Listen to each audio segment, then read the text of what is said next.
A lot of this isn't going to make sense to you, and I'm sorry about that. I'm just going to start at the beginning, with the house.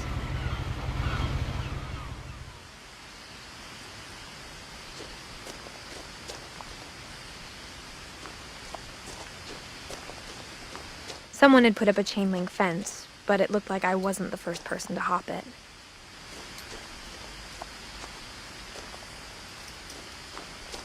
My brother Milton disappeared when I was 4. It was like the house just swallowed him up.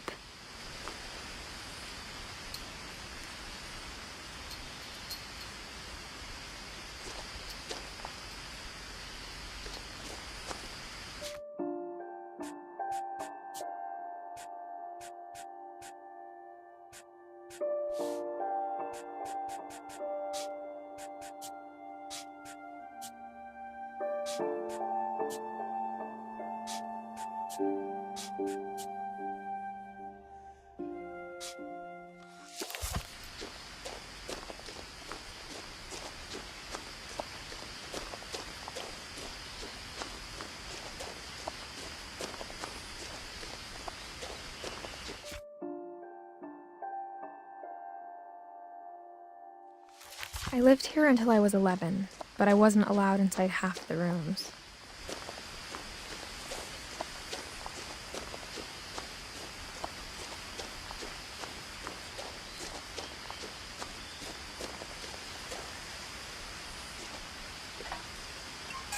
Inside the mailbox were bills from 7 years ago, marked urgent, open immediately.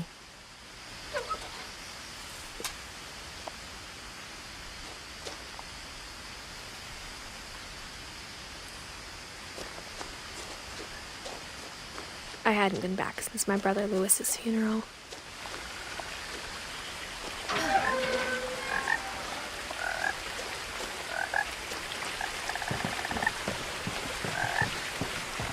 In her will, my mother left me a key, but didn't tell me what it unlocked.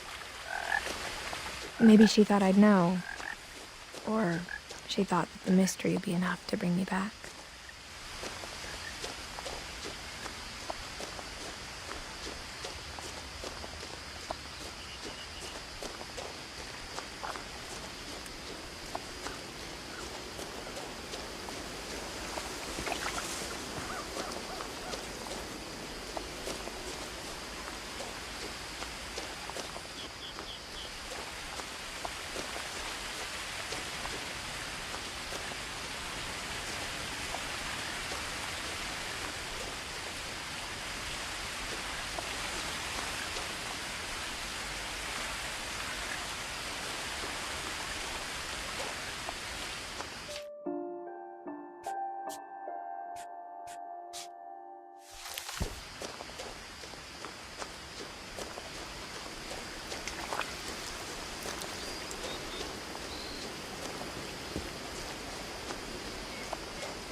The truth is, even after I inherited the house, I never thought I'd come back to it.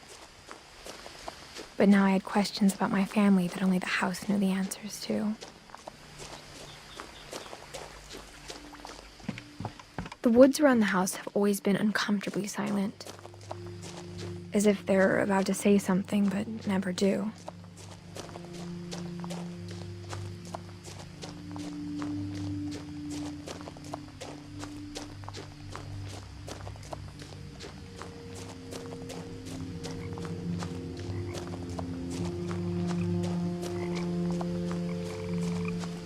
The house was exactly like I remembered it, the way I'd been dreaming about it.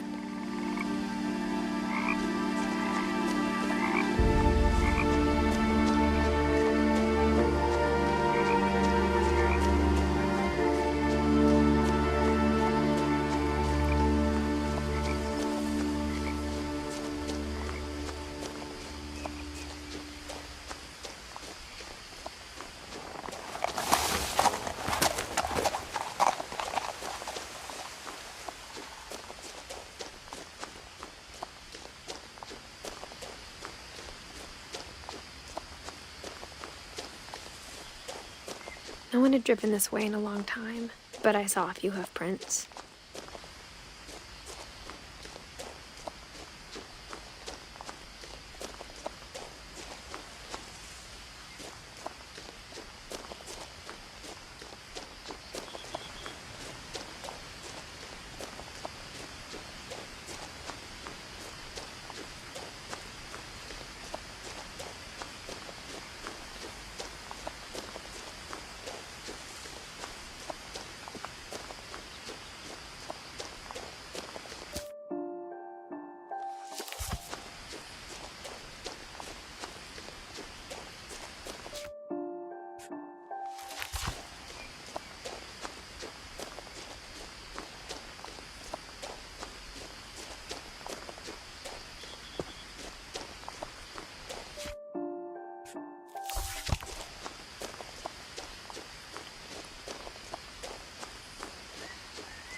As a child, the house made me uncomfortable in a way I couldn't put into words. Now, as a 17-year-old, I knew exactly what those words were. I was afraid of the house.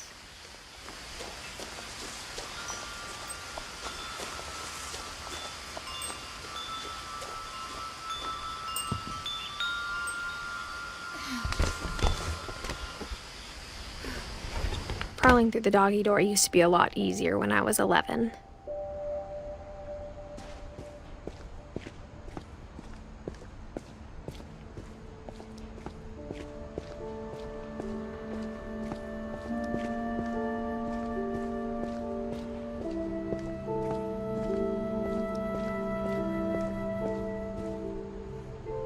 The power had been turned off the night we left.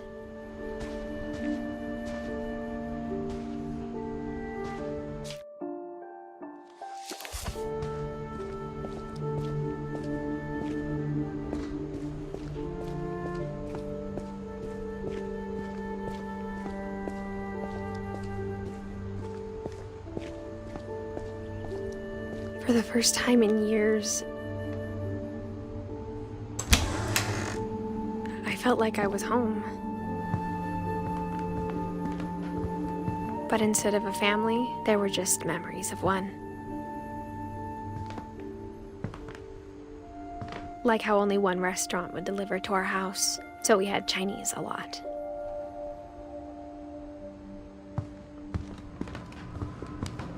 Nothing in the house looked abnormal. There was just too much of it, like a smile with too many teeth. A lot of things got left behind in the whirlwind of that last night.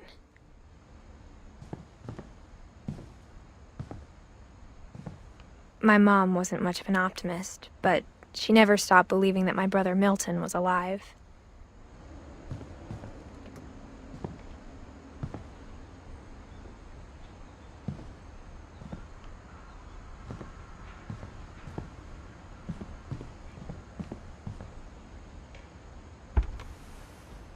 Edie told me once that every Finch who ever lived is buried somewhere in the library.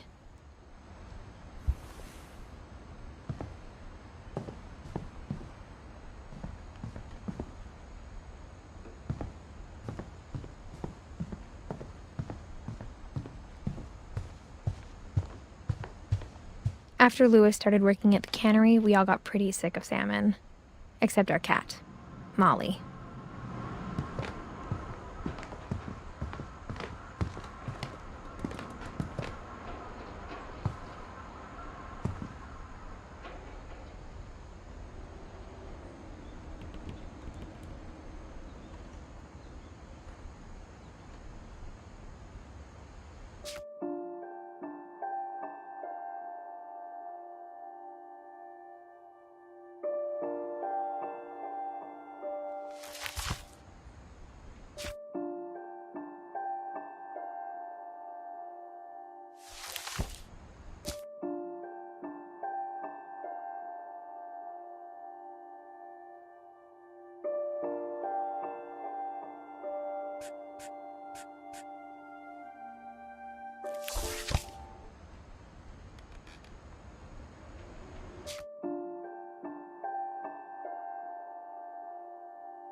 Great-Grandpa Sven built a music box for Barbara, along with the rest of the house.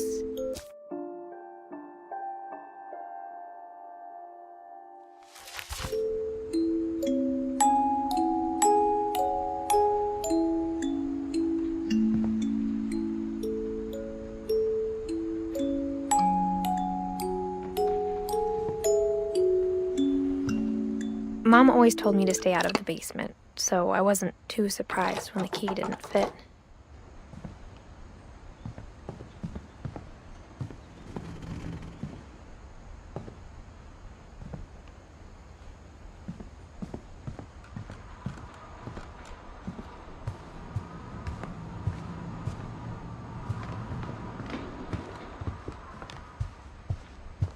The table was still a wreck from the night we left.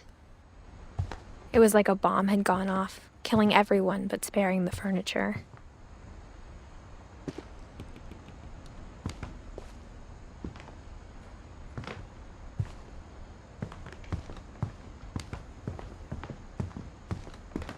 My mom was the only one of us who could imagine Great-Grandma Edie living in a nursing home.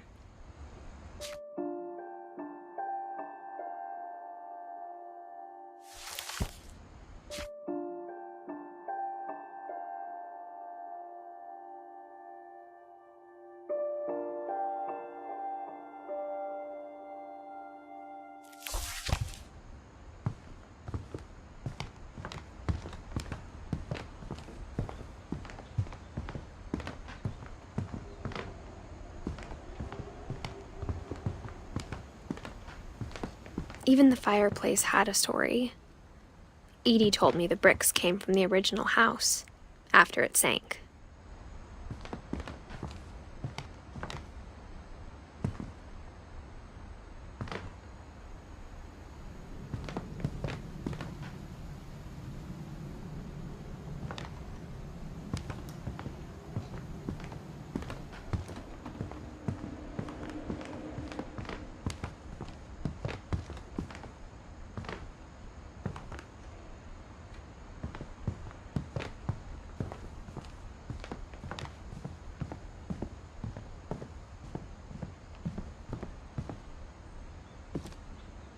After Milton disappeared, Mom sealed up all the bedrooms.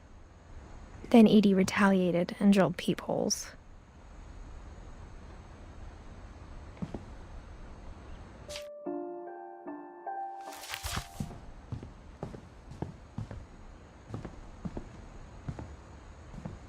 I spent a lot of time playing in Great Uncle Walter's room. Lewis told me there were secret passages, but I never believed him.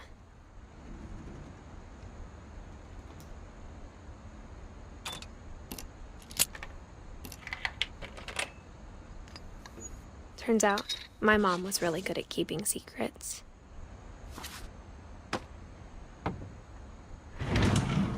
Now it was time to find out what my mom had been afraid of.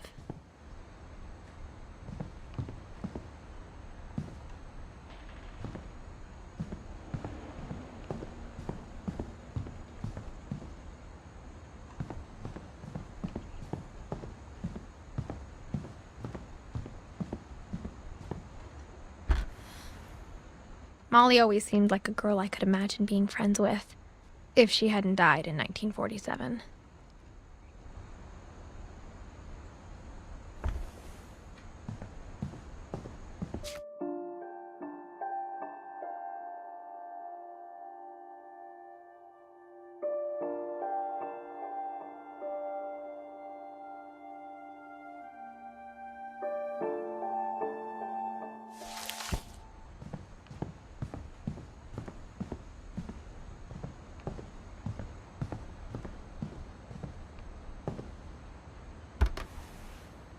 The last time I was in Edith Sr.'s room, I was 10 and she was painting my portrait.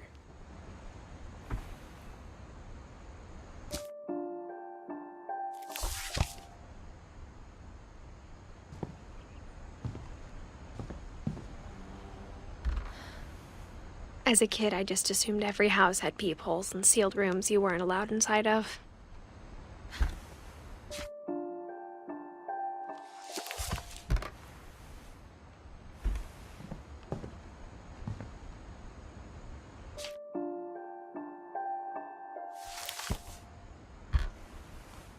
My Grandpa Sam spent 7 years sharing a room with his dead brother, Calvin.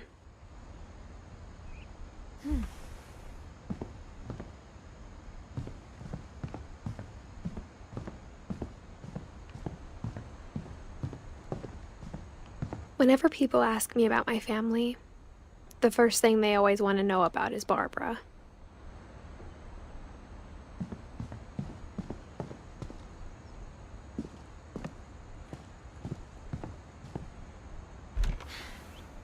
Barbara was a child star for 2 years, until America grew out of it.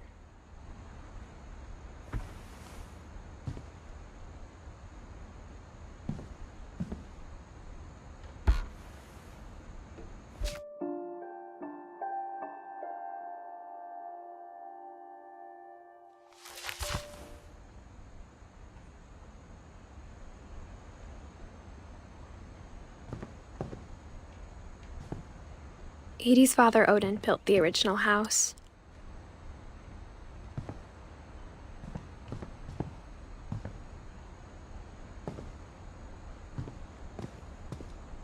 Mom must have locked the third floor stairs on the night we left.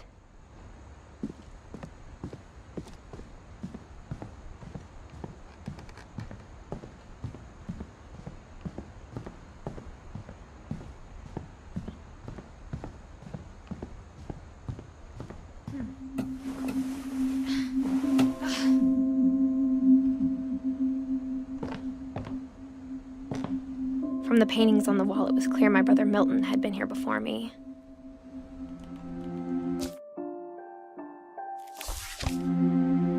Reading this, maybe it sounds like I had a plan.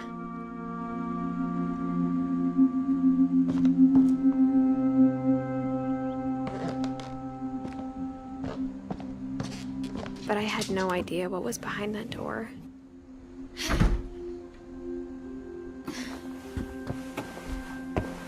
Just like I had no idea where all this was gonna lead. I grew up looking at Molly's room through the peephole.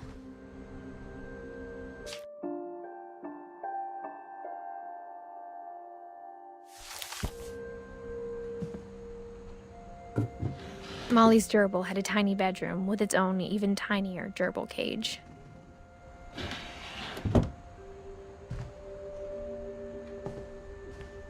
Being inside for the first time, I felt like I'd stepped behind a painting.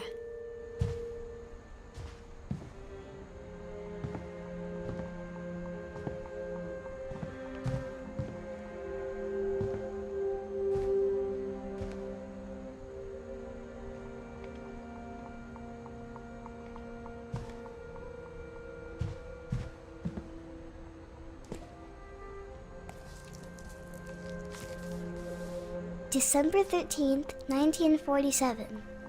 Dear Diary, I'll be gone soon, but I wanted to tell somebody about what's gonna happen. It started when Mom sent me to bed without dinner. I woke up and I was starving, so I looked around for something to eat. The gerbil food was dry, but I didn't mind it.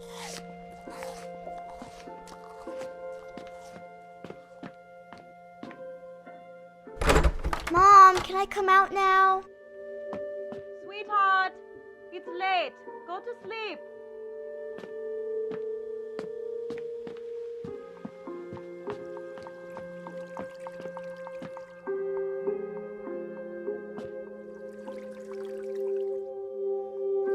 I thought about eating Christopher, but I held back.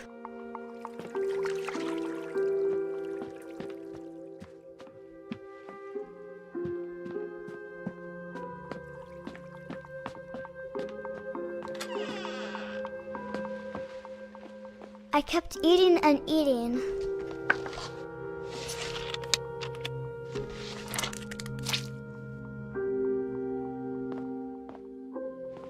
I ate a lot of things that night.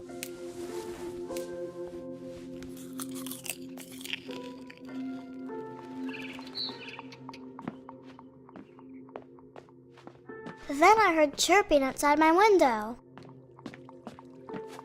It was a barn swallow going back to her nest. I reached out for her.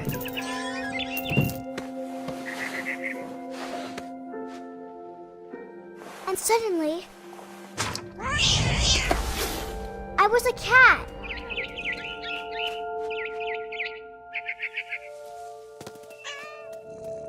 I tried to be quiet, but the bird was really scared.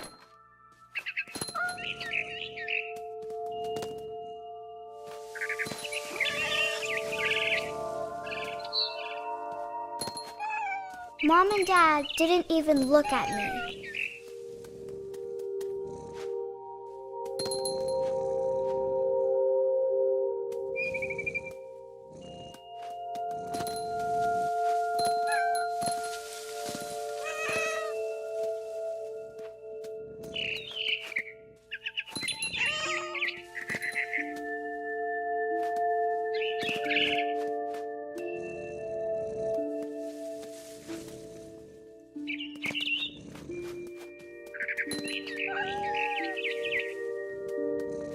The babies were all gone.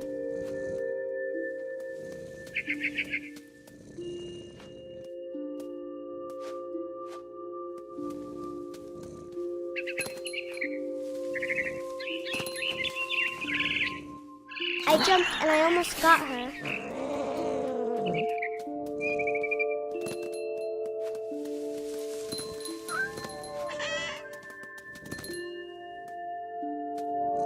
Now I was up in the big tree. I promised Dad I wouldn't climb it anymore. All I cared about was eating that mama bird.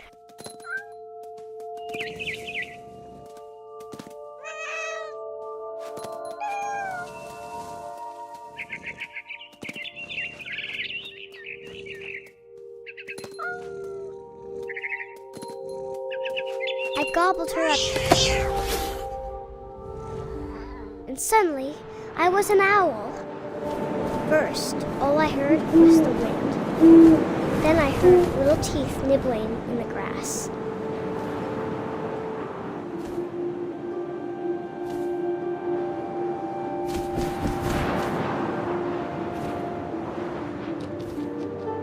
Rabbits.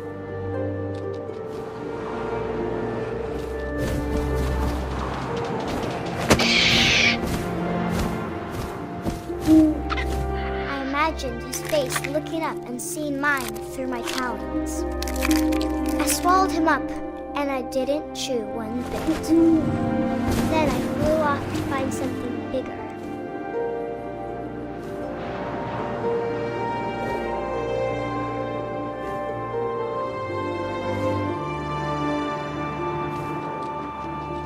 A mama rabbit.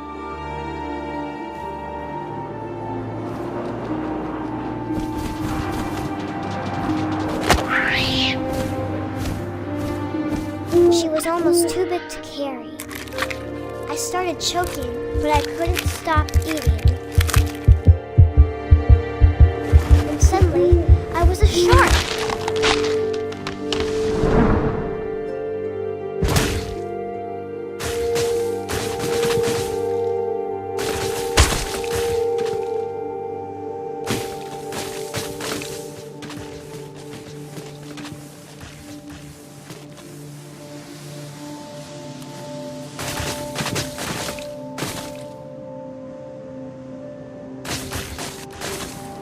I rolled off a cliff and into the ocean. Now, I was hungrier than ever.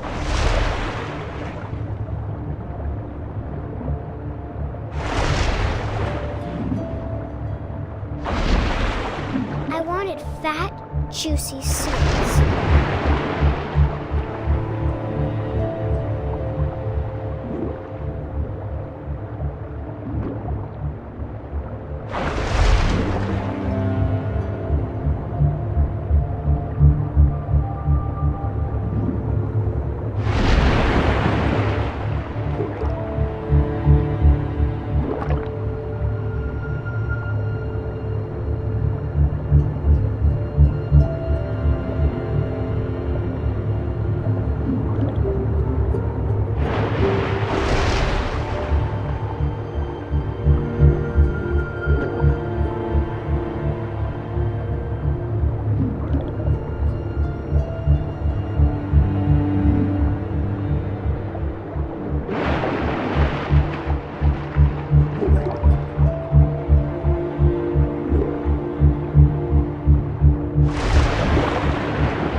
for a flipper, and it tasted really good.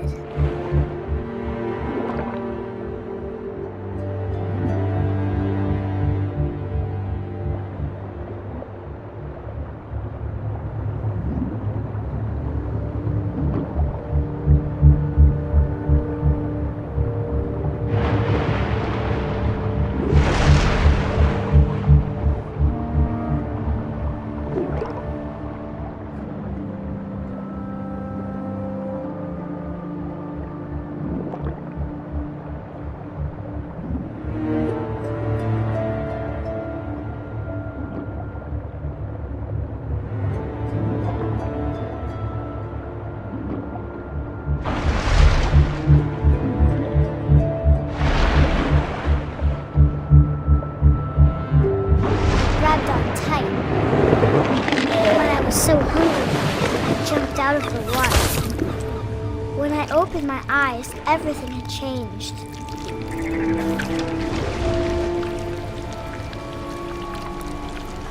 Now I was a monster, and I smelled people everywhere.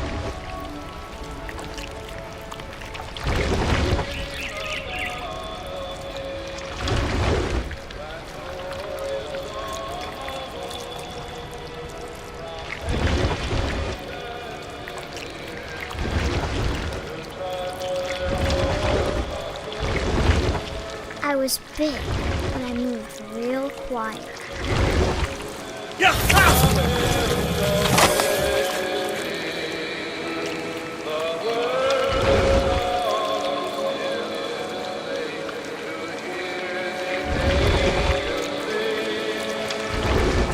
I wanted to stop, but also I didn't.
Belly with a rust. His belly with a rust. His belly with a rust.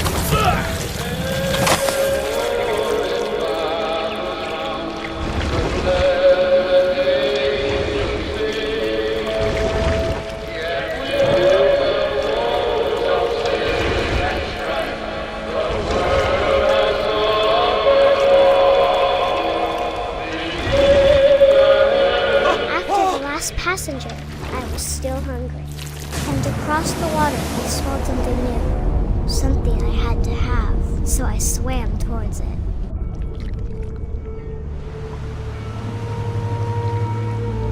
I slithered onto the sand, and the good smell went into an old pipe.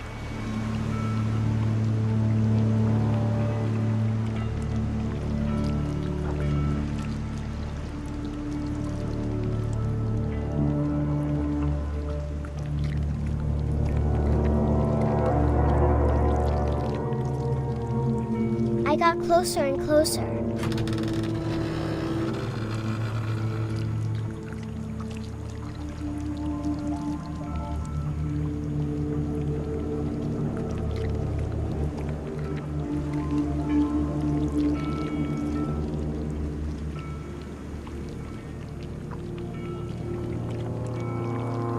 All until my stomach started growling. And suddenly, I was me again. I held my breath for a long time, but I couldn't hear anything. I think it's waiting for me to fall asleep.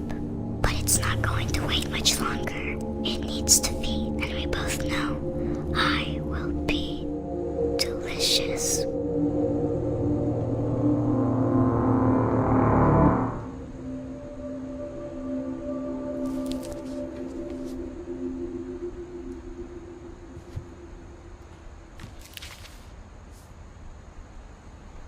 I'm not sure if I believed all of that, but I'm sure Edie would have.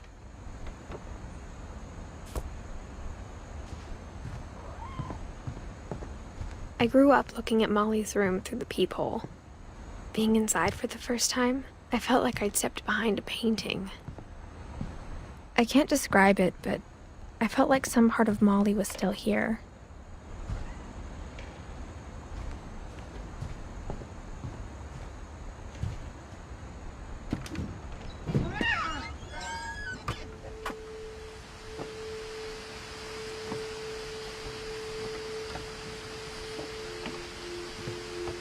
This will be obvious later, but my mom never told me any of these stories. Edie would have, but Mom didn't like bringing up the past. Though, when we adopted a stray kitten, she was the one who named it Molly.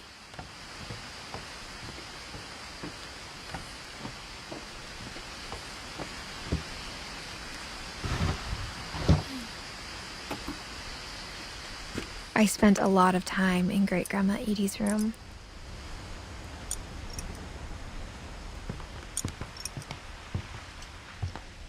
Her room was like a museum. For 500 years, the Finches have been famous throughout Norway for their fortune and misfortune. Odin Finch buries the latest victims of the family curse, his wife Ingeborg and their newborn son, Johan. On January 7th, 1937, he set sail with his family and his house, hoping to leave the curse behind. But 40-foot waves off the coast of Washington send the house and Odin to the bottom of the sea. Odin's daughter Edie, with husband Sven and baby Molly, step ashore on their new home, Orcas Island. Odin Finch is the first to be buried in the new family cemetery. His daughter Edie is already dreaming of a new Finch house.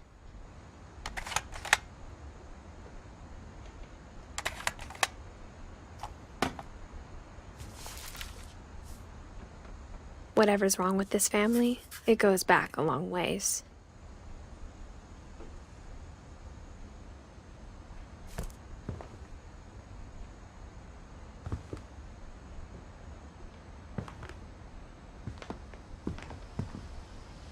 Edie knit me a new pair of gloves every year, just in time to replace the old ones. Louis died a week before we left, but Edie had already started to memorialize him.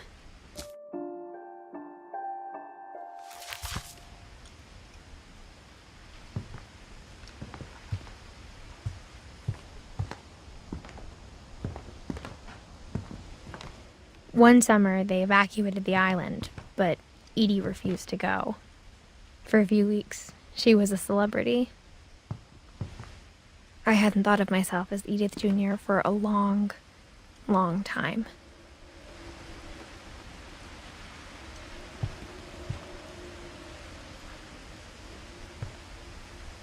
Edie gave a big interview about a mole man living under the Finch house. My mom was furious.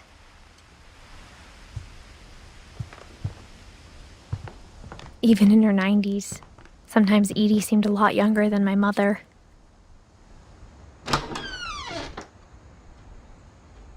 The only trace Grandpa Sam's first wife Kay left on the house was the pink bathroom. It was a pretty big trace.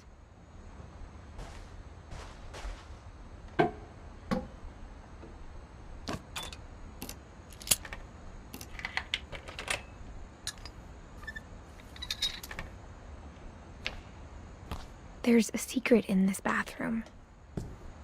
It's in the last place you would look. It isn't in the cupboard. It's hidden in this book.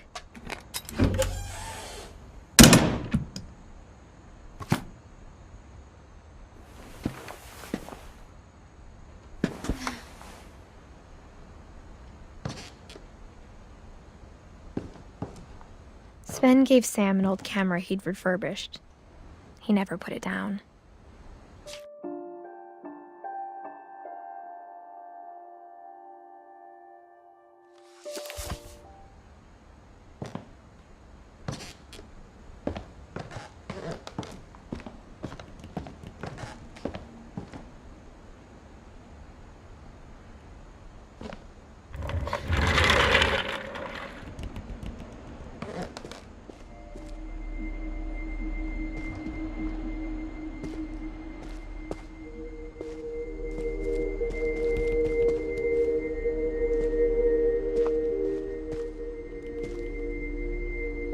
I knew Grandpa Sam had a twin, and that he never talked about him.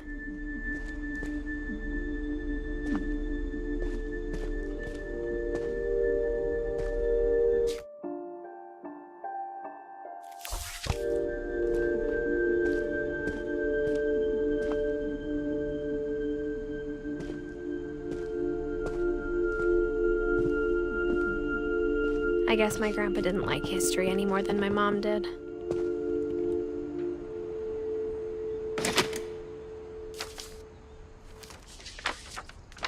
How I Want to Remember My Brother by Sam Finch.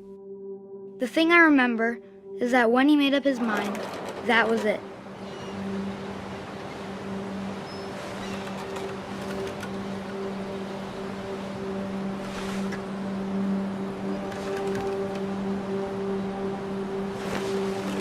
My brother said he'd die before he ate another mushroom, and he did. At Barbara's funeral, we swore we'd never be afraid again, and he wasn't. I think Calvin always wanted to fly. Sam! Calvin! Dinner's ready! Coming! But that day, he finally made up his mind to do it. I told him going around was impossible. Maybe if I hadn't said that, Calvin! I'm not gonna tell you again! maybe if the wind hadn't picked up, then maybe he'd still be here. But I doubt it. I think he'd already made up his mind. That's what I want to remember about my brother.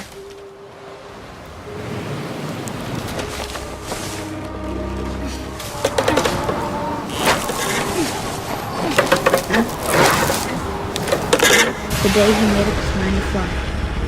And he did.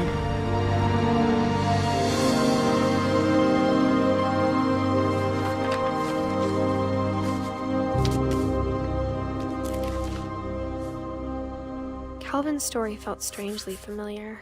When I was younger, I remember trying to do the exact same thing.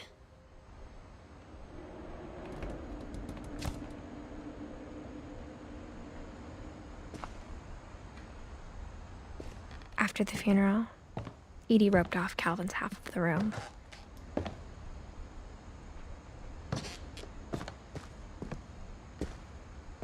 Mom said Grandpa Sam enlisted at 18 and never set foot in the room again.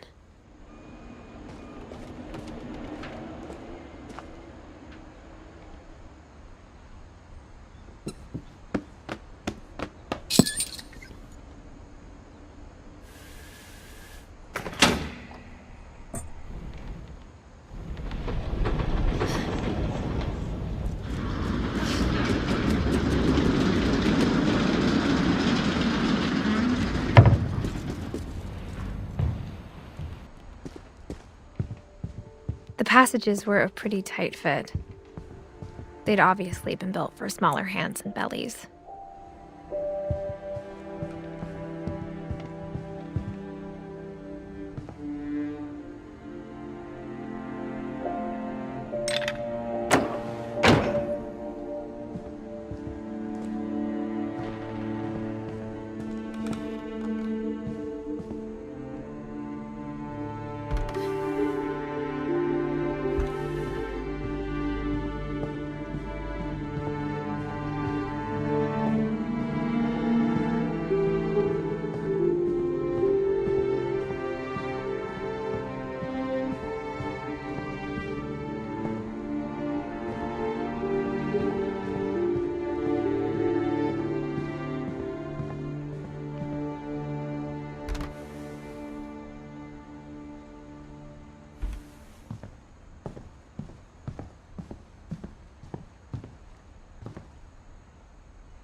Growing up, I always thought of Barbara as a child star.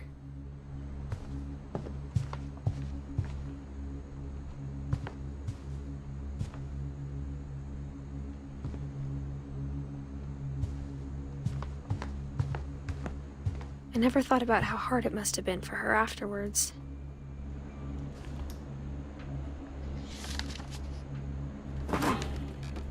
Of all the stories people wrote about Barbara's death, I'm surprised Edie saved this one.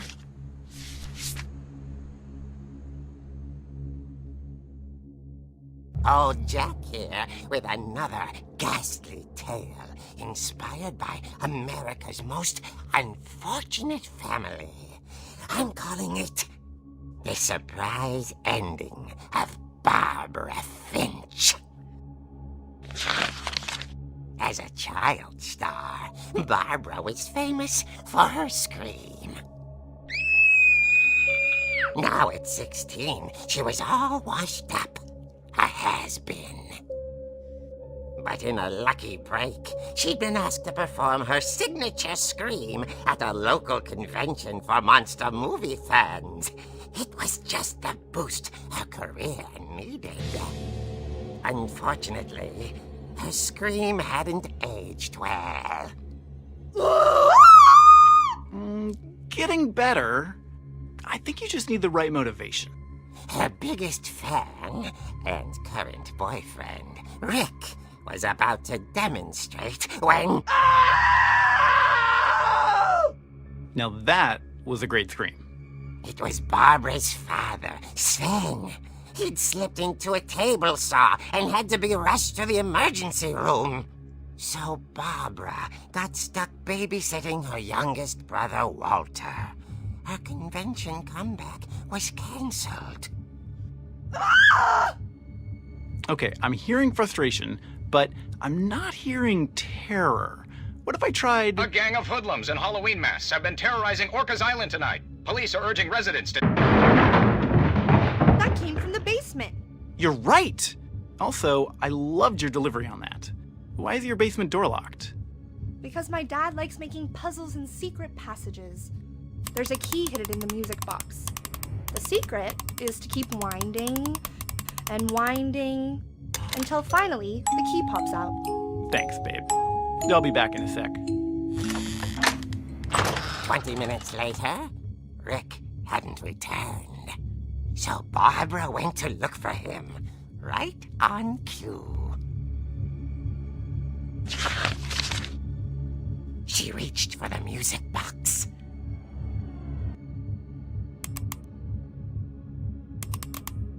And as she wound the key, she listened for Rick, but the house was silent.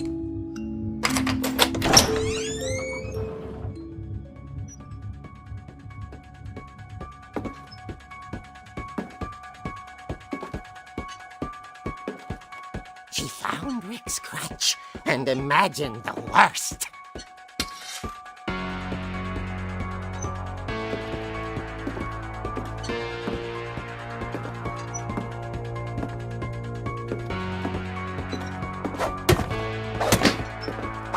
The gang's leader is the infamous Hookman killer, Dr. Carl Hamill, who impaled and then ate his family 10 years ago tonight.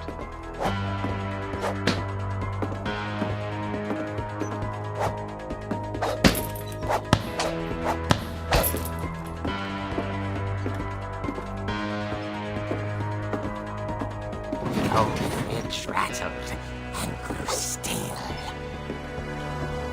Oh dear!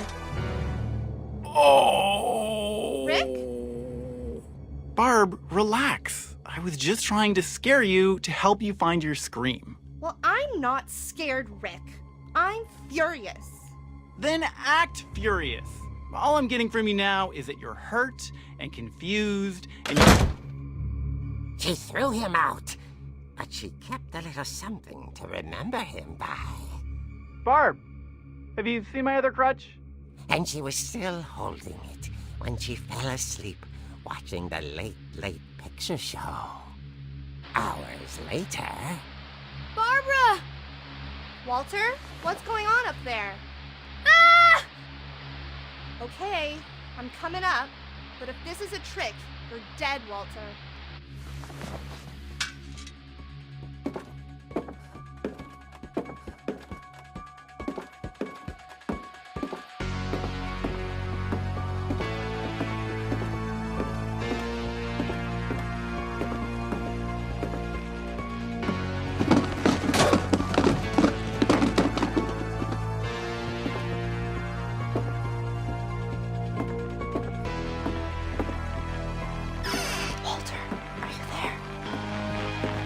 Walter had vanished, but his bedside radio was still on. Orcas Island police describe the man as 6 feet tall, with a steel hook for a hand. Residents are urged to lock all doors and windows and notify the police of any suspicious activity. Barbara turned, saw the hook man, and was speechless. He was quite smashing. And he was. He couldn't get enough of Barbara. Okay, Barbara. There's gotta be another way out of here.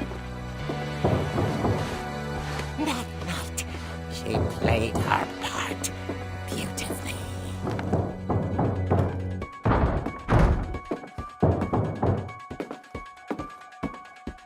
Molly's door hadn't been opened in years. The hinges groaned.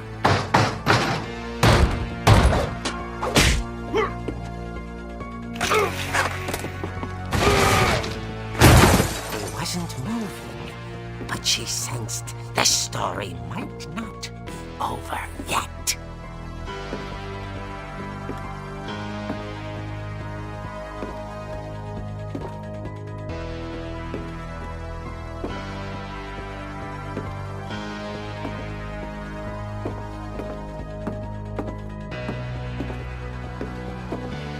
The hookman had vanished.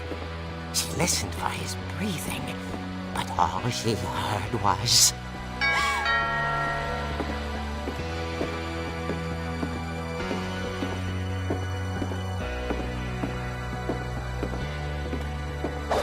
At the door, she heard whispering.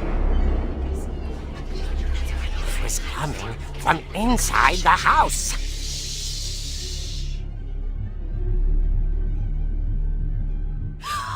Oh dear.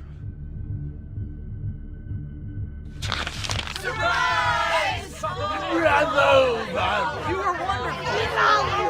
monsters had come to surprise her.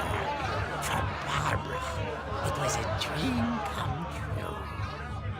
Then she saw what kind of monsters they were, and she realized what was about to happen. She was going to be famous.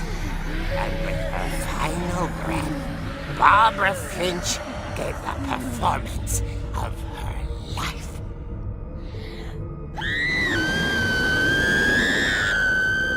I wasn't there myself, but I hear Barbara was magnificent.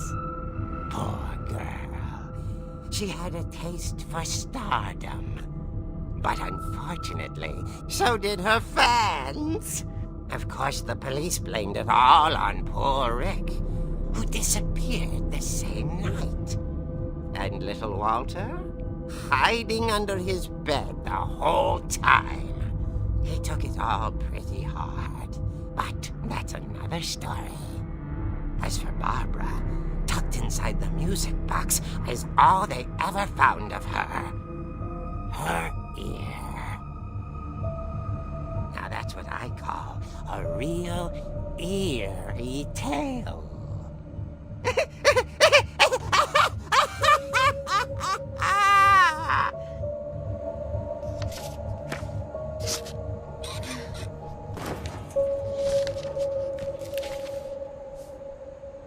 Edie told me all Barbara wanted was to be remembered, as absurd as that comic was.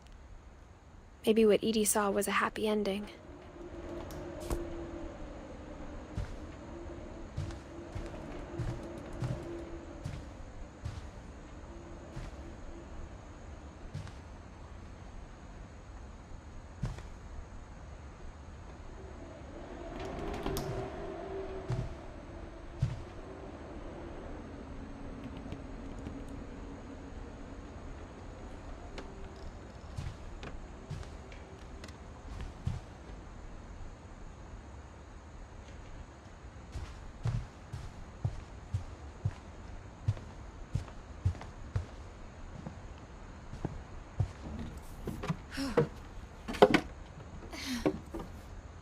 I guess now I know why Mom didn't like me playing with the music box.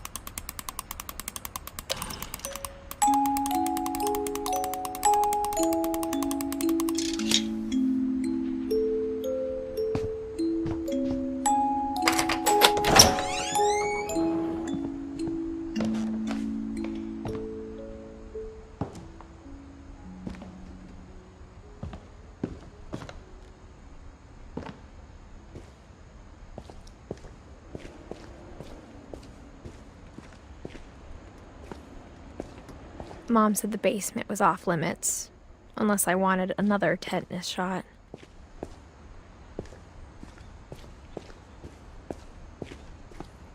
I saw Edie sneak down to the basement once, carrying packages. I thought maybe she was hiding presents.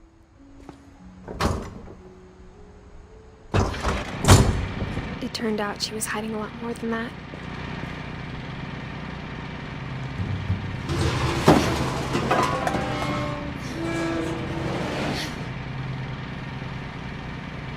I remember asking Mom once about where Walter had gone. She said after Barbara died, he got as far away as he could. If there's a pattern in all these stories,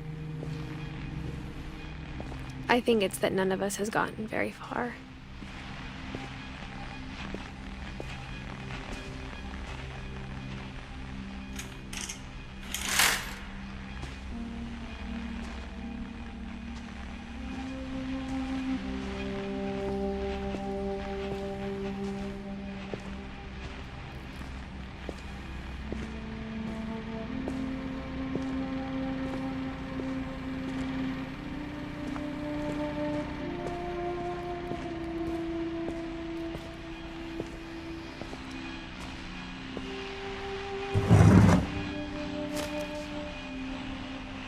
Goodbye, everyone.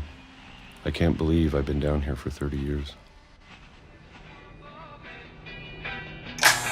On that first day, after the shaking started, I didn't think I'd survive a week.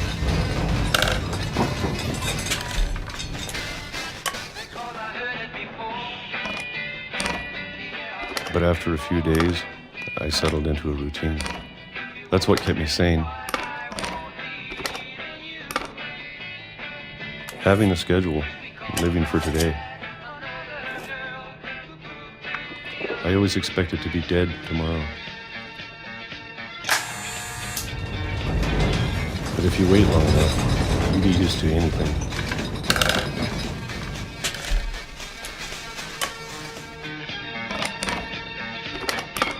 Even a monster on the other side of the door starts to feel normal. Almost friendly.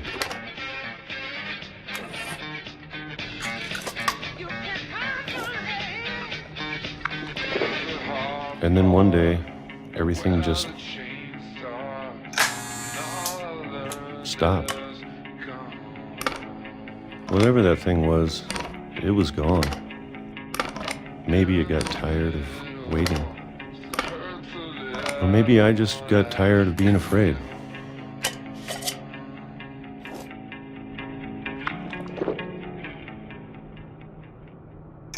It's been a week now, the longest in 30 years.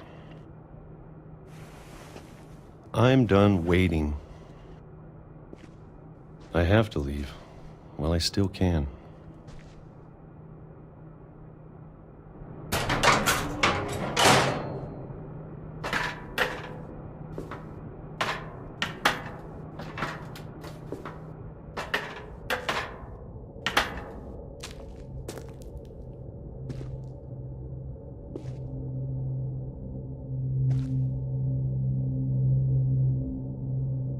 I know it's out there, somewhere.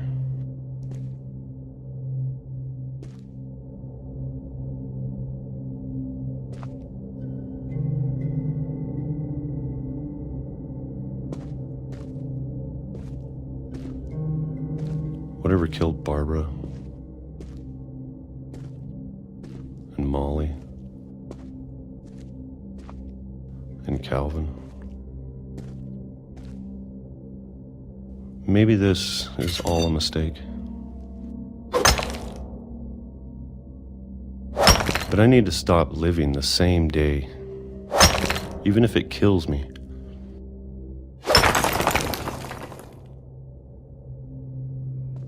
Whatever's out there, I want you to know I'm ready for it. I'm going to appreciate all of it, especially the food.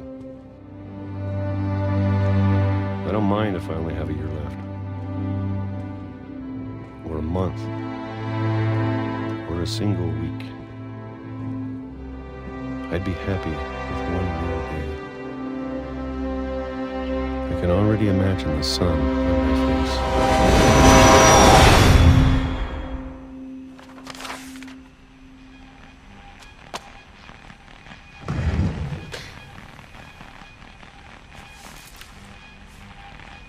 Walter died when I was 6. I can't believe my mom never told me he was down here.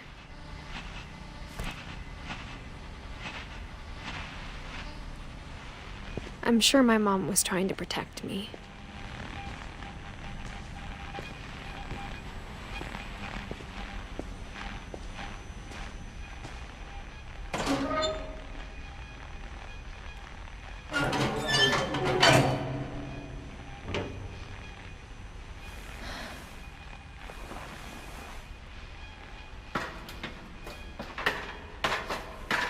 Maybe she was afraid I'd end up like Walter. But if she never told me about an uncle under the house, I can only imagine what else she was hiding. I don't want to make the same mistakes she made.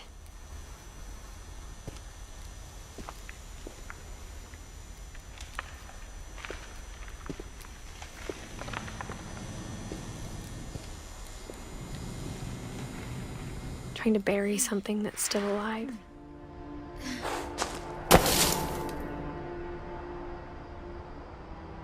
Now that there's only one of us left, or maybe 2, I thought it was time I heard the stories for myself and found out what happened to everyone else. But now I'm worried the stories themselves might be the problem. Maybe we believed so much in a family curse, we made it real.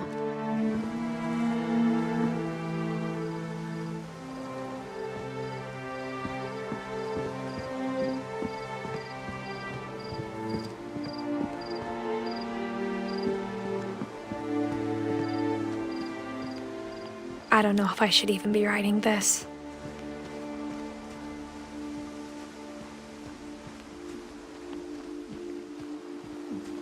Maybe it'd be better if all this just died with me.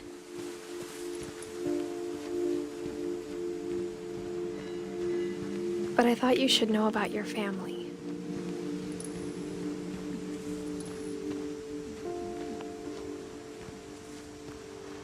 And the history you're a part of.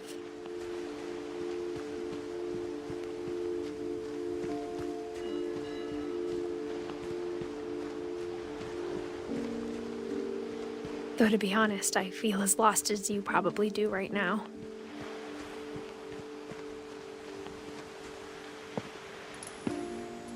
I think the people in these stories believed them, for what that's worth.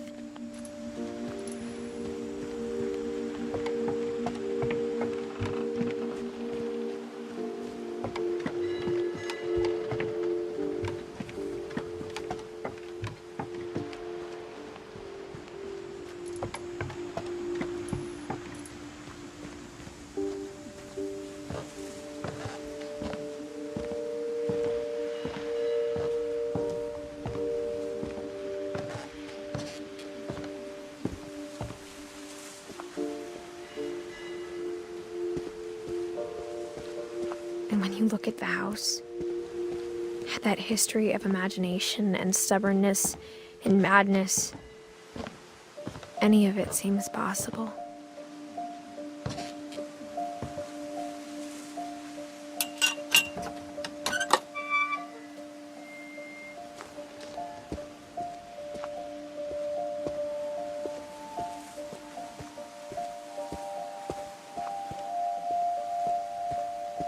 I think we've been surrounded by death for so long, we've just gotten used to it. What kind of family finishes building a cemetery before starting the house?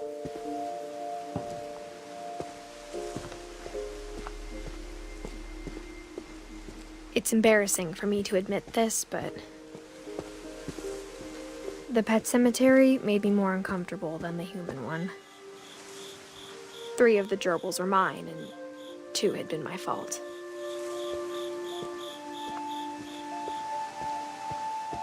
Sven built the house, but it was Edie who designed the cemetery.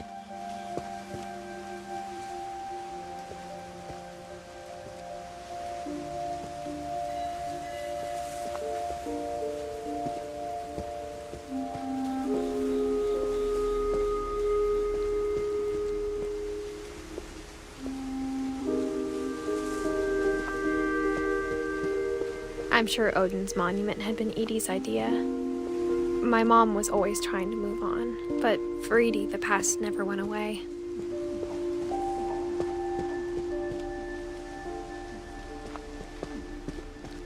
She could see it poking out of the water at low tide.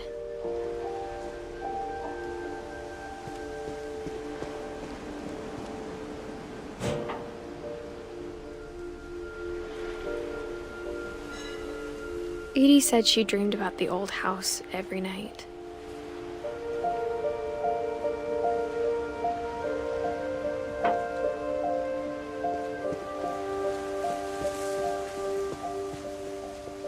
Edie's side was always easier for me to understand. But the older I get, the more I can see where my mom was coming from.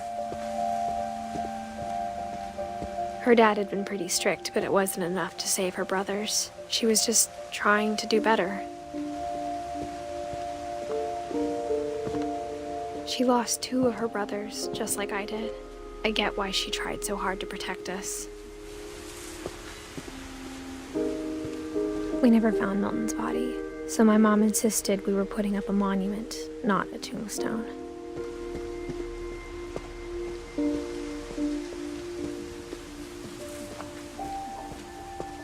There's so many things I wish I could ask my mom now. Part of me thinks this is what she wanted all along. For me to come back someday and find everything out for myself.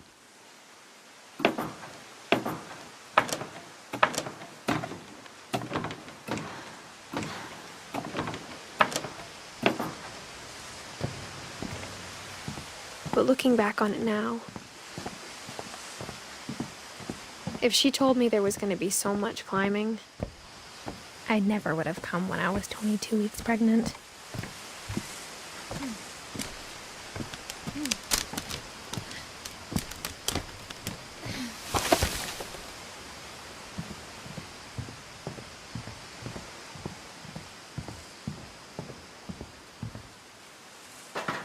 I never met Grandpa Sam, but I think he and my mom had a lot in common.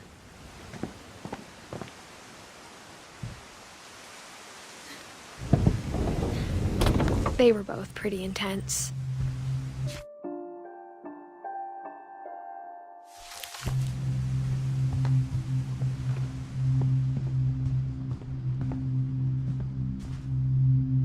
Sam spent his life shooting photos, but Mom said he got nervous being in front of the camera.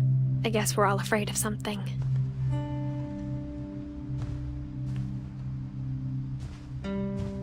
Instead of hiding from death, Sam seemed to go out of his way to meet it.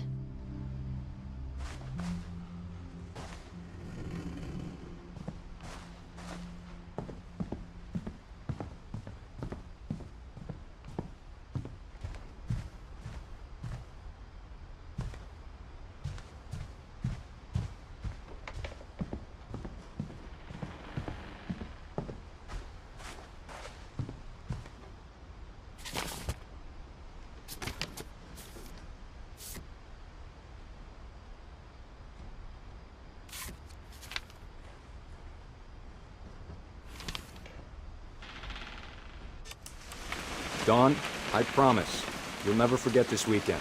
Yes, sir. These memories are gonna last a lifetime. Am I gonna have to shoot anything? It's a hunting trip, Dawn. Shooting is strongly encouraged.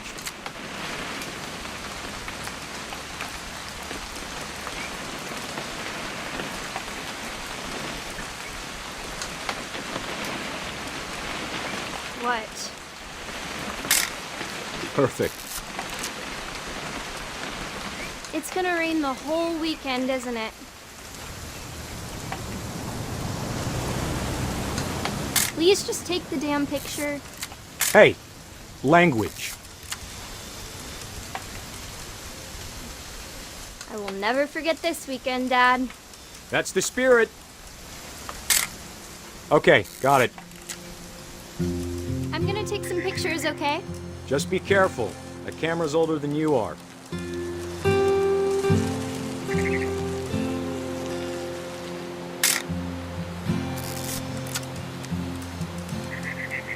You're right, Dad. It's starting to clear up. Still freezing, though.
Should not have drunk all that coffee. Hold still while I take... Hey! That's a keeper. I'm just saying, I'm not always gonna be here, Dawn. You'll need to remember this stuff, if you want to survive. I'll be fine, Dad. You know who else thought he was gonna be fine? Some guy who died. Dawn, I'm being serious. I know, Dad. Dad! Good eyes, Dawn.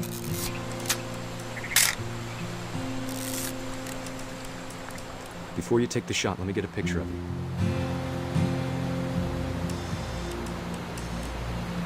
Dad,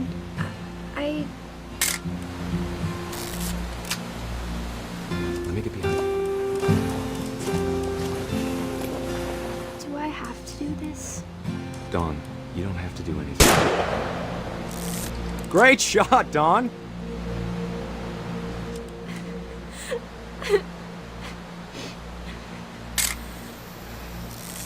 I'm proud of you, Dawn.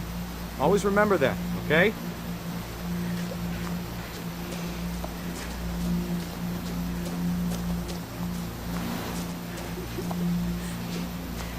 Dad, it's twitching. I think That's it's totally normal, Dawn. Just focus on the camera. Try not to think about... Dad!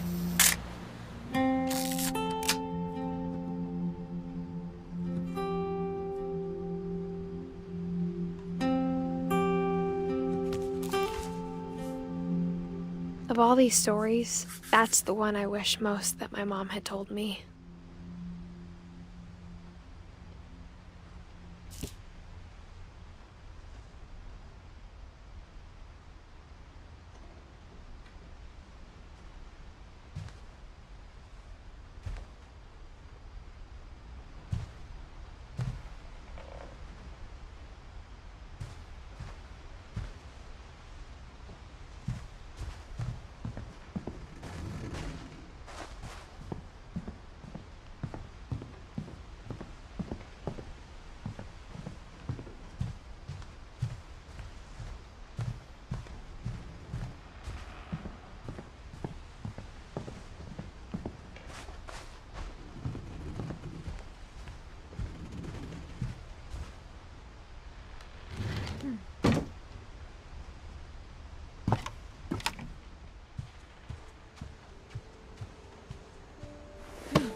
After Sam died, my mom and Edie got really close.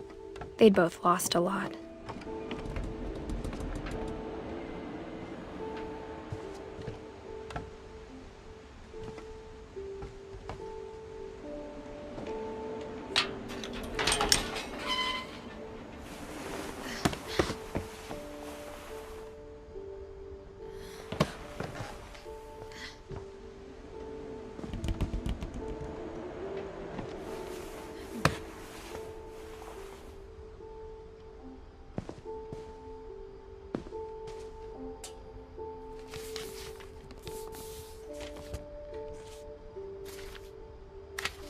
Dear Kay, do you remember the way Gregory used to laugh when he thought he was alone?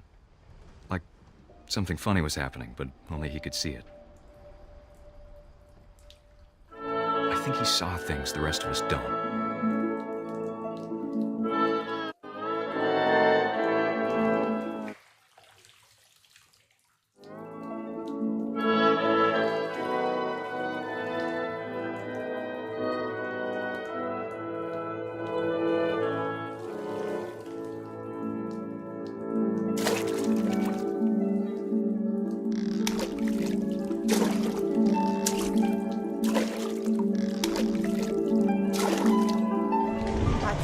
Gregory, it's time to... Hold on, sweetie. Hello? Sam, I told you I don't want to talk right now. I wonder what he saw.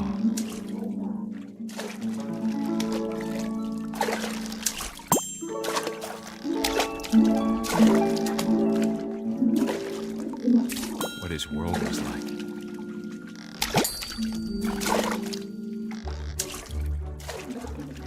He reminded me so much of Calvin. Lost in his imagination.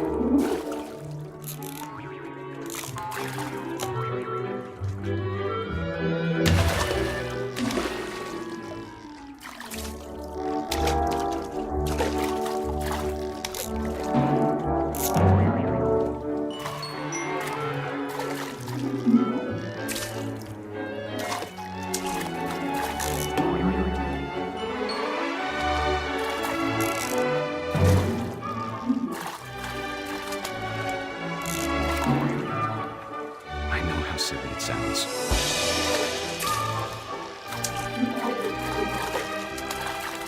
But I worried about a baby being too happy.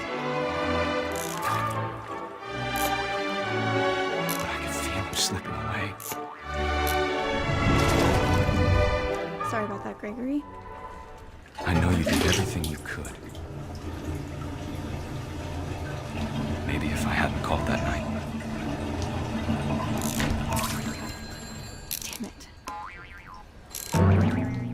I don't want Gregory to hear this. I wish he could have told us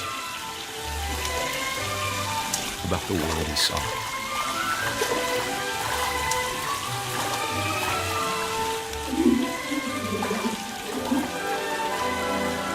There's so much I don't understand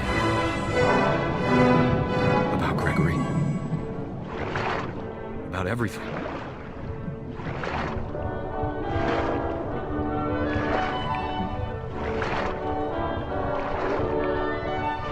What happened wasn't your fault.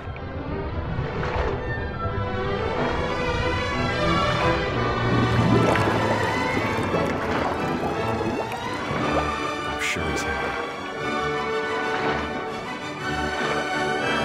And he'd want you to be happy too. Good luck, Kay. Love, Sam.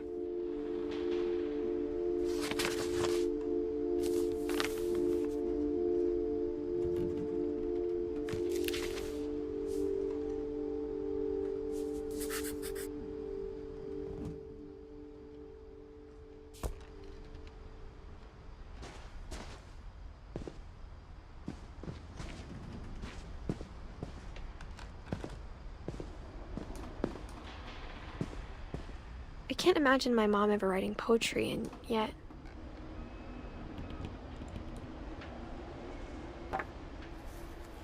A poem for Gus, who always said the wedding was a bad idea.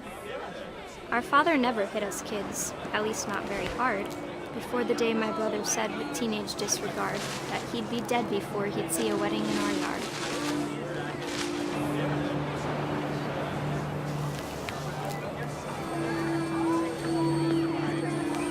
My father made him come, of course, but Gus stood far apart, just flew his kite and bottled up the storm inside his heart.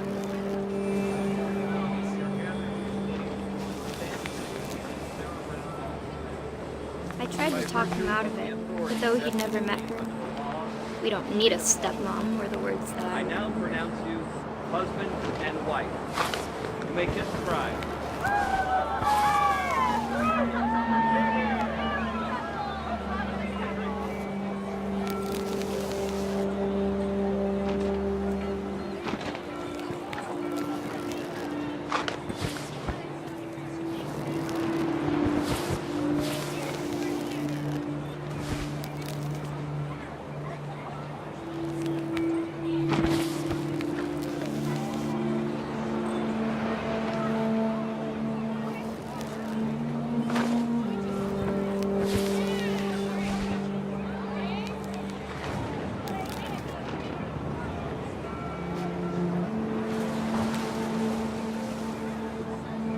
When the time for photos came, Dad ordered him to come here. But Gus declined, and as a sign held up his middle finger.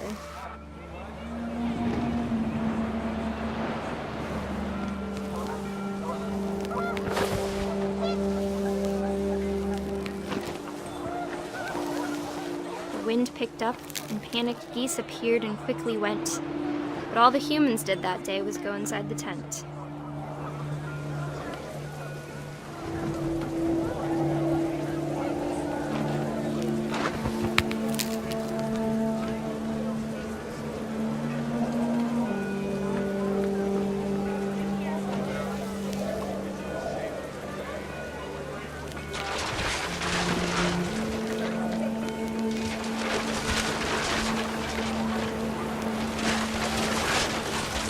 The rain came down in buckets then, but no one seemed afraid that nature might destroy the tent our dad had crudely made.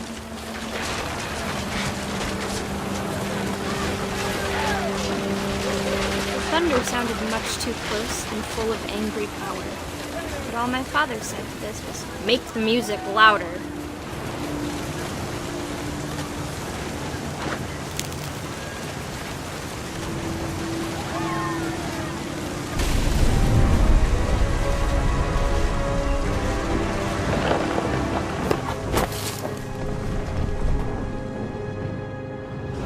I wish that I could truly say I thought about you on that day. Out there on the beach alone, just you, the wind, the sea, and foam. But I didn't, until we found you.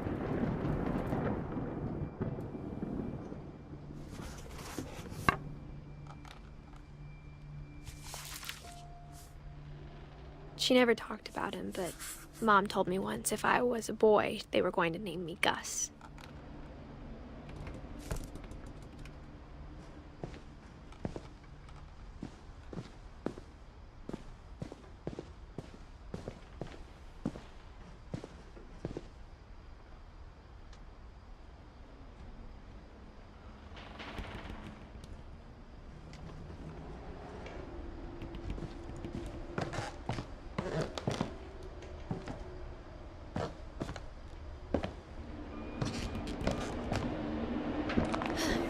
My mom moved up to the loft after her brothers died. At the time, it was as far away as she could get.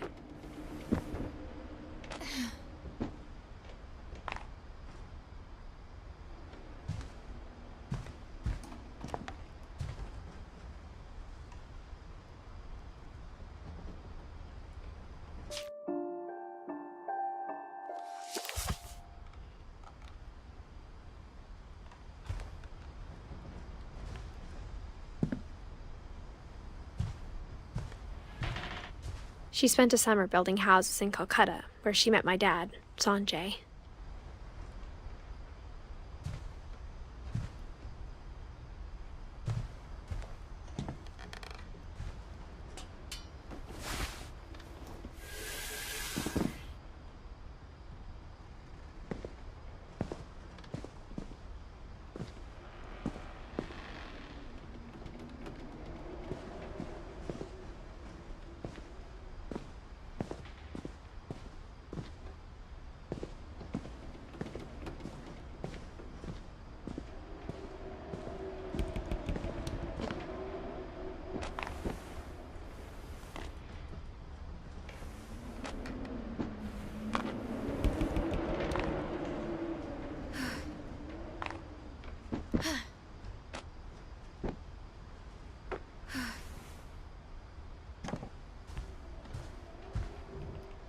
My mom moved to India a week after graduation and got a job teaching English. Louis was born a year later.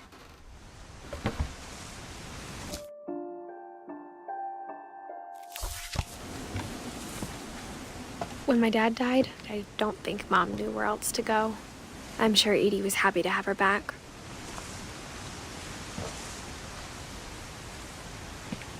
And to see kids in the house again.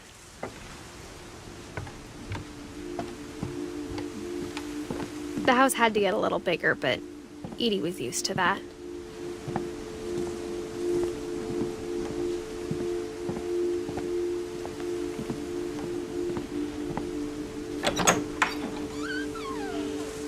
And for a while, things were good.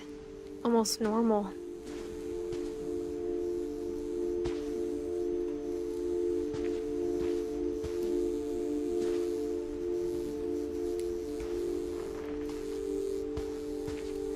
But it didn't last.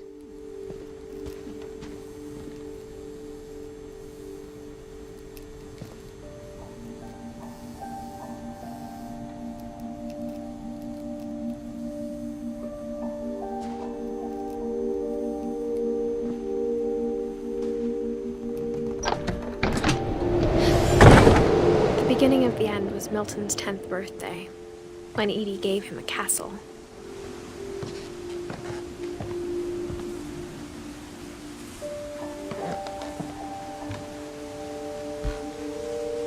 After Milton disappeared, the only thing he left behind was a room full of paintings.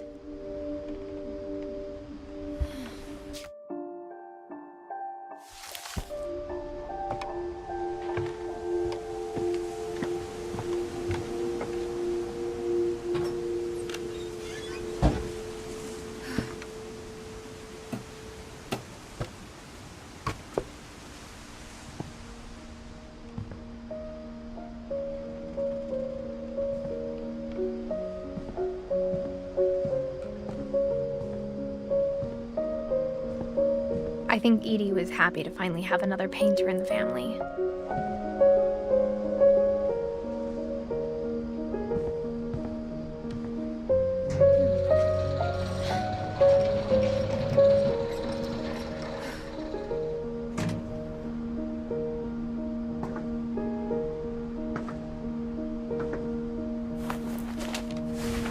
Milton Finch in The Magic Paintbrush.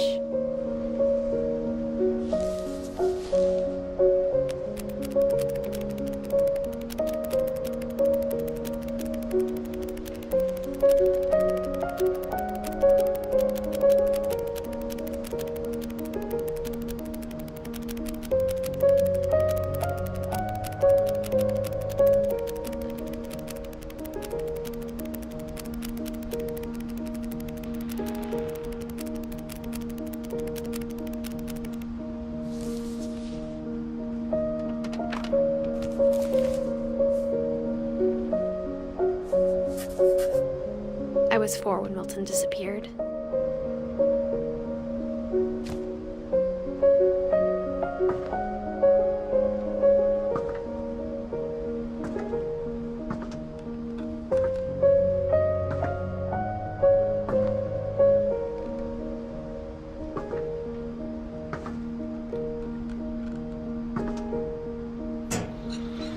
Mom spent months searching for my brother.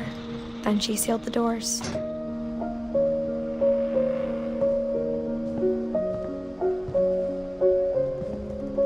Whatever Milton had found in the house, Mom didn't want it getting out.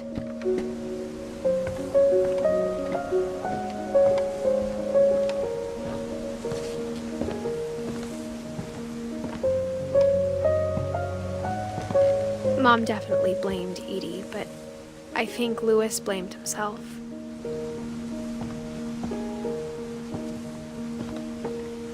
After he graduated, he just spent more and more time in his room, until Mom got him a job at the cannery.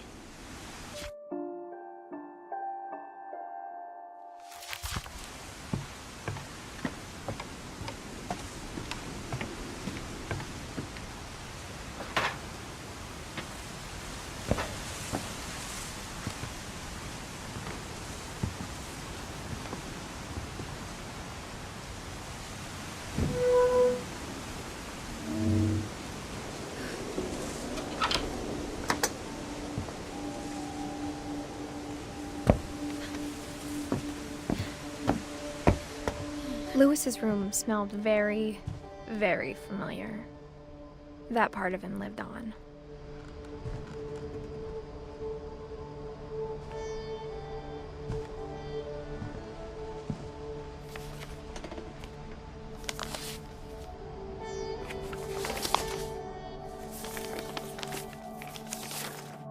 Dear Mrs. Finch, as Lewis's psychiatrist, I can understand your desire for an explanation.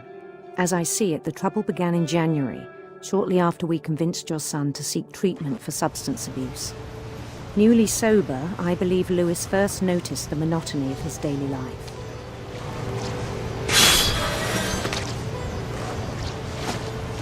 He kept working at the cannery, but he withdrew part of himself.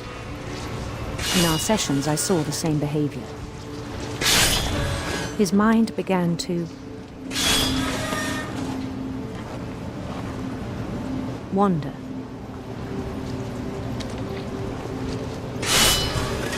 I asked him to describe it.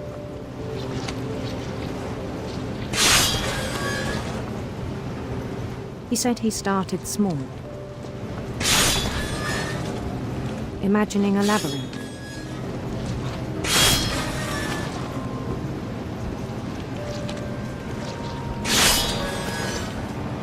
He'd feel his way about.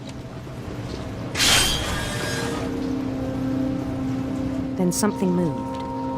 Bats. And toads.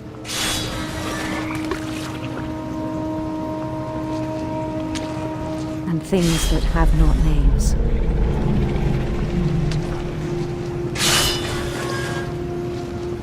He knew it was all in his head.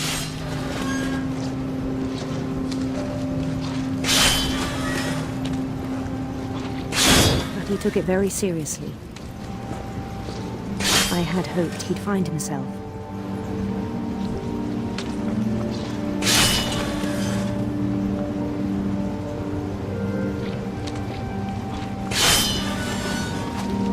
But he found something more.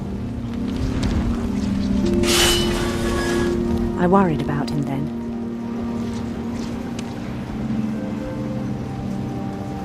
Daydreaming at the cannery.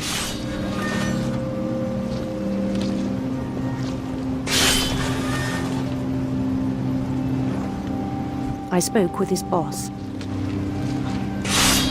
but he said Lewis had become a model employee. Methodical, tireless, focused. Like a whole new Lewis. So I let him go on.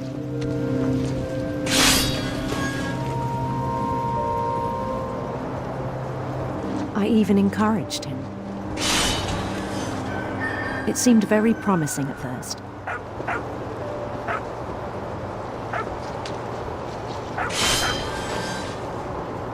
He told me he'd made a new friend.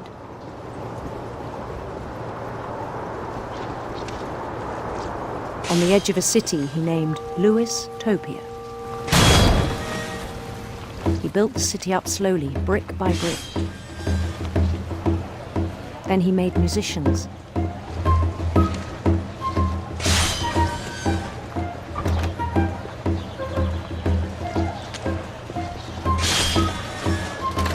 And songs for them to play. He talked about starting a band.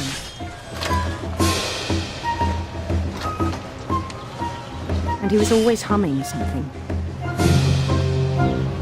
Every day his imagination grew stronger.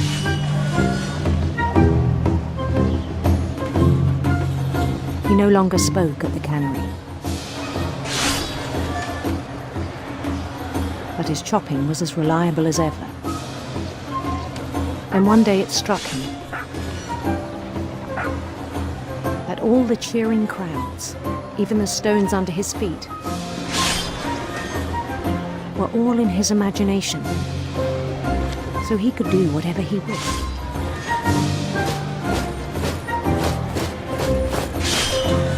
He held an election for mayor, and he won. They begged him to stay, but his mind was already wandering. It became a game for him.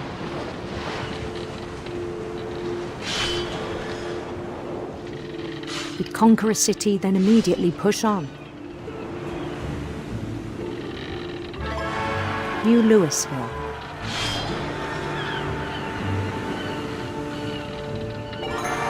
St. Louis. He started drifting away from our reality.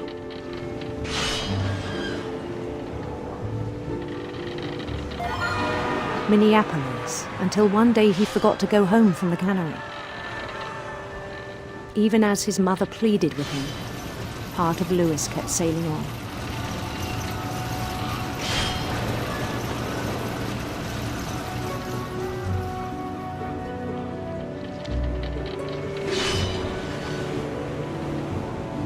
In Louisburg, he heard rumors of a handsome queen.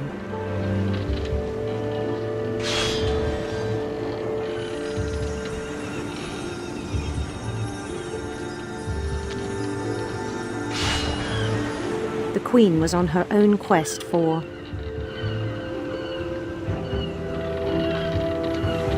radiant rainbows.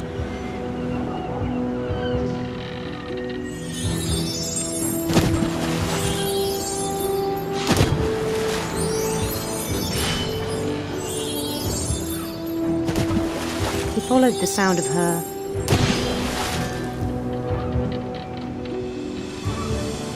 silver harp.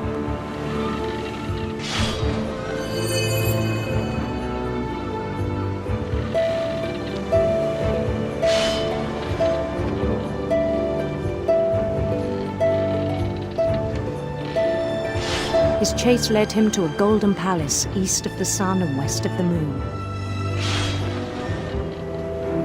Even then, his logic remained sound. He knew the world was all in his imagination.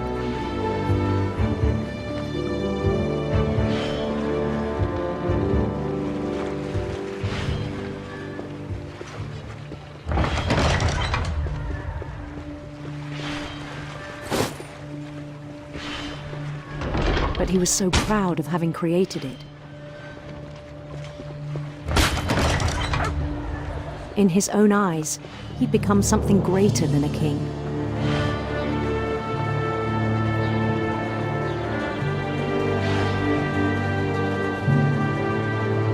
For someone who'd never known success in the real world, I think it was overwhelming. And then it struck him that the real Louis was not the one chopping salmon, but the one climbing the steps of a golden palace.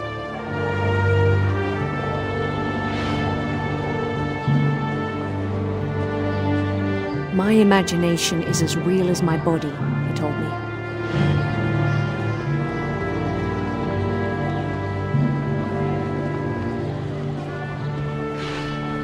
It was hard to argue with him.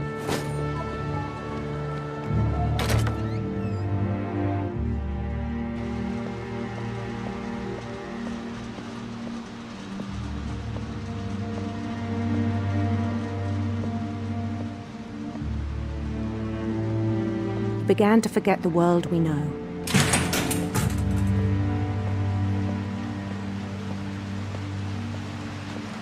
I think it pained him to remember Louis, the cannery worker.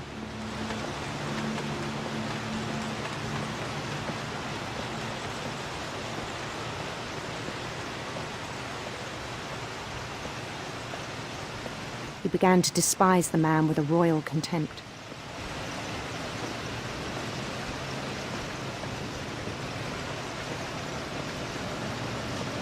I still thought I could save him. Even after he said he was being crowned king over all the lands of wonder.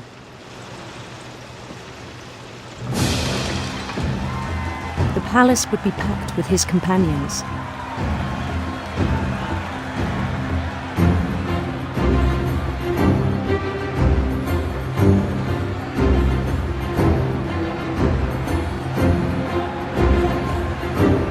including the wise Calico who'd insisted on advising him.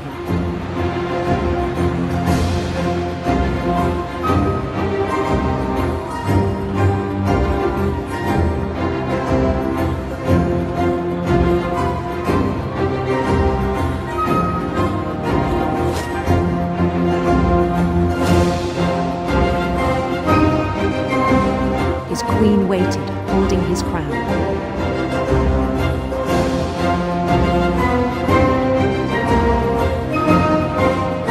There was only one thing left to do.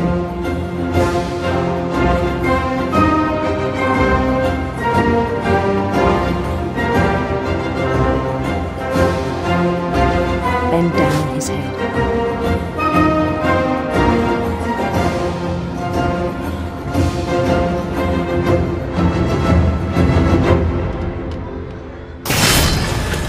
I think you know. Mrs. Finch, your son was a kind man who will be missed by all of us who knew him.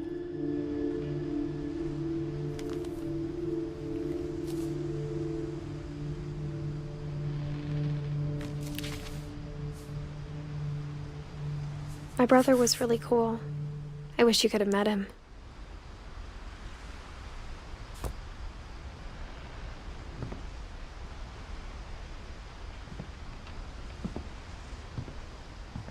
Lewis and I spent a lot of time playing games together, but he was surprisingly bad at them.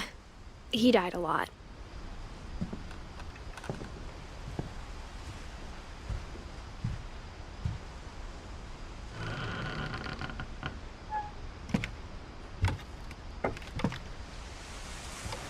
On the way back from Lewis's funeral, my mom told me to start packing.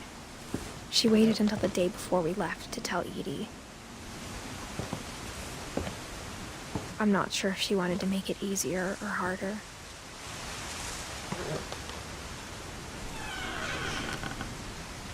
I wish we'd stayed. But I understand why we left.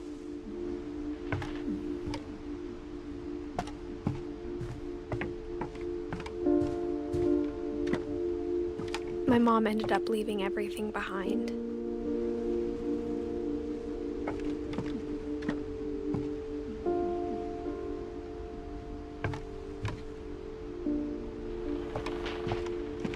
What happened that night had been coming for a long time.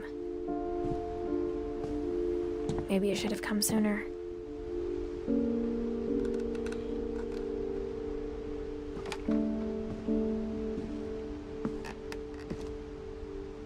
But it had to end one way or another. All that's left now is to tell you about that last night.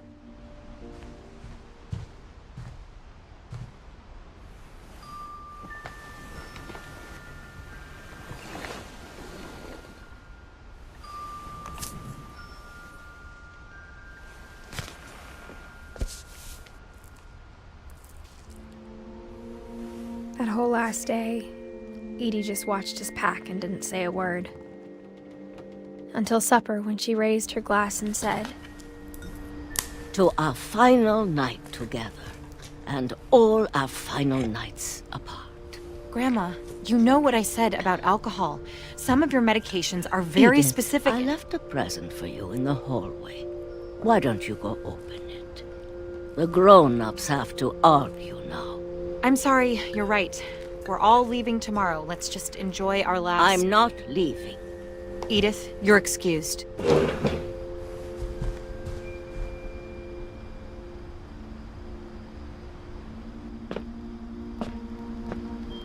The power had been shut off that morning, but Edie always had plenty of candles. When my mom sealed the library, I don't think she knew about the other entrance, or that Edie had a key to it.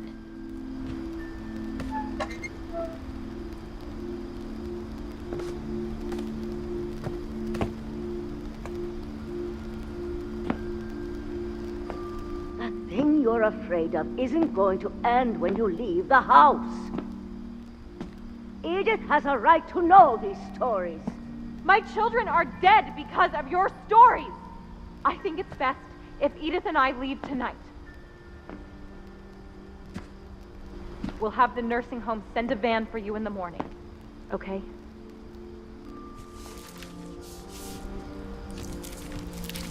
Dear Edith, there's so many stories I wish I could tell you, but there's only time for one. This is about what happened on the night you were born. That night, the tide went way, way out.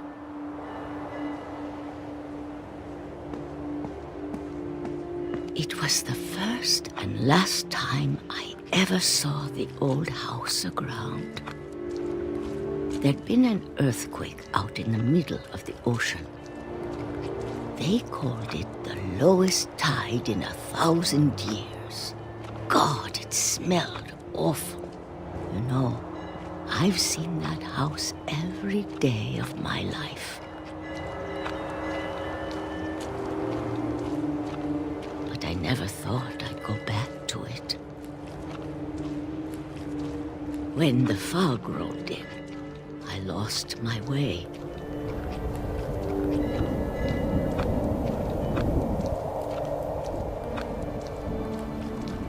I got turned around.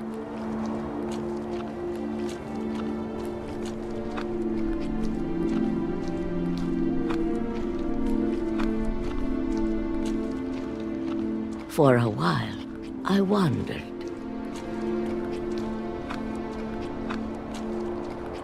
I started seeing things.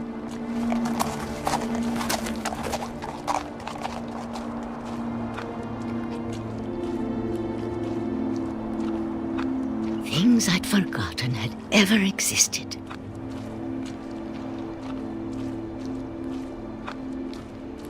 But when I saw them, they felt like old friends. That night, a lot of things came back to me. Or maybe I came back to them.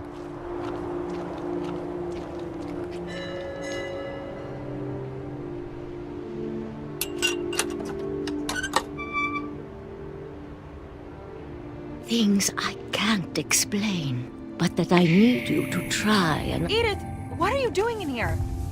It's mine. Edith! Mom, you're gonna rip it! Let go! I kicked and screamed, but Mom dragged me to the car.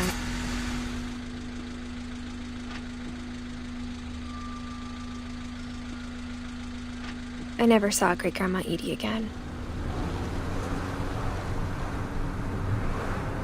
The next morning, the band came to pick her up, but she was already gone. After that, we moved around a lot.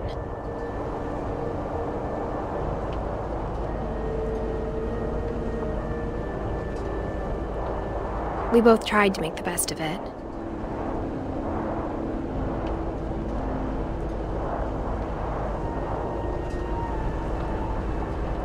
A few years went by.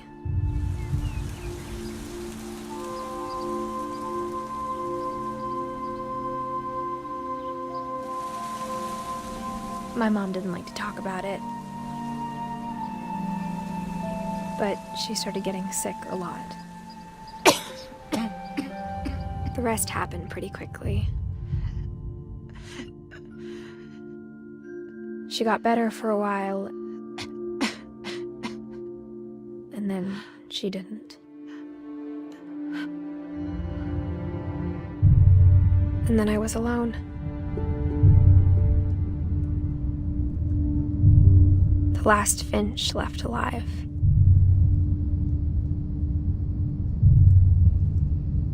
Until I found out about you. I'm still not sure what to tell you about all this. If we lived forever, maybe we'd have time to understand things. But as it is, I think the best we can do is try to open our eyes. And appreciate how strange and brief all of this is.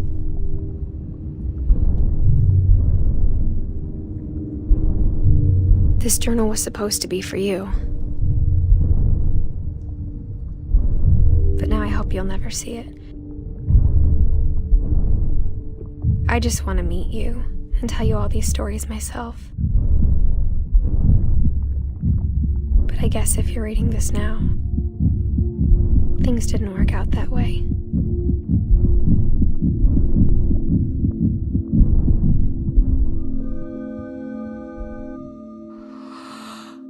This is where your story begins. I'm sorry I won't be there to see it. It's a lot to ask, but I don't want you to be sad that I'm gone. I want you to be amazed that any of us ever had a chance to be here at all. Good luck.